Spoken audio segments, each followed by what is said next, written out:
In this section, we'll talk about how to actually use concurrency in Go, using features like Go routines, channels, wait groups, etc. First, we'll take a quick review of programming in Go. I'll quickly go over the basics of Go programming, from a simple Hello World program to a Fibonacci-like calculator.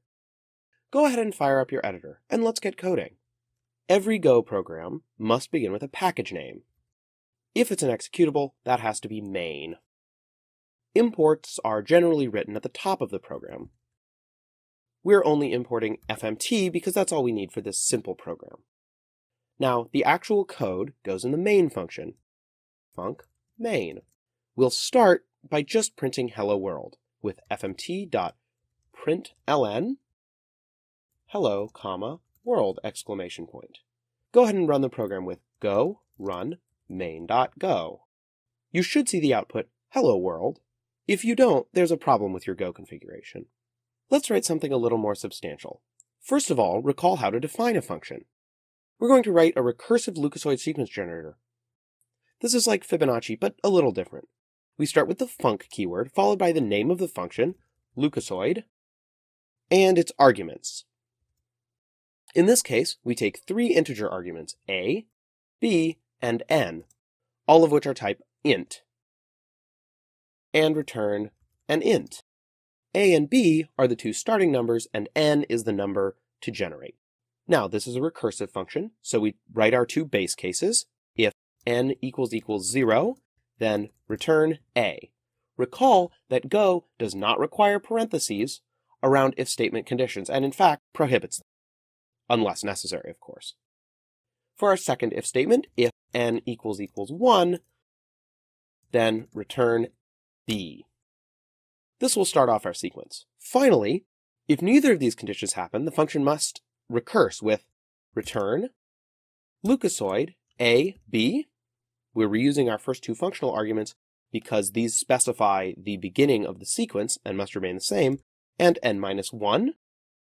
And then we add Lucassoid a, b, n-2.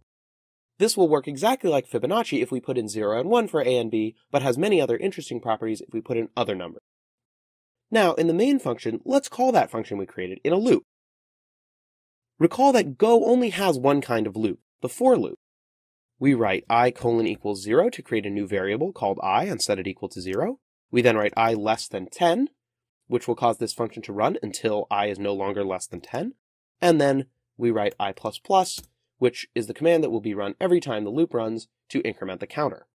Now, within the loop, we'll assign 2 more variables, this time to the result of function calls. We'll make fib for Fibonacci, create that and make it equal to Lucassoid 0, 1, and I. This will generate Fibonacci numbers up to I. And loop, : Lucassoid 2, 1, and I. This will generate Lucas numbers up to I. Finally, we'll go ahead and print this out with fmt.printf, which allows us to format numbers and other variables into our print string.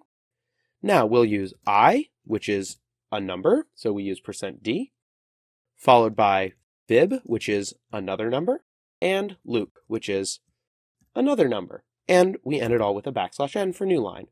Then we pass in the arguments we'd like to be formatted, so I, fib, and loop, and then save. Now, if we run this program with go run main.go again, you should see it prints out exactly what you'd expect. You can see here our A and B, and following that, in this case, the elements of the Fibonacci sequence, and in this case, the elements of the Lucas sequence. So there you go, a simple linear Go program. I hope this has sufficiently refreshed your memory on Go.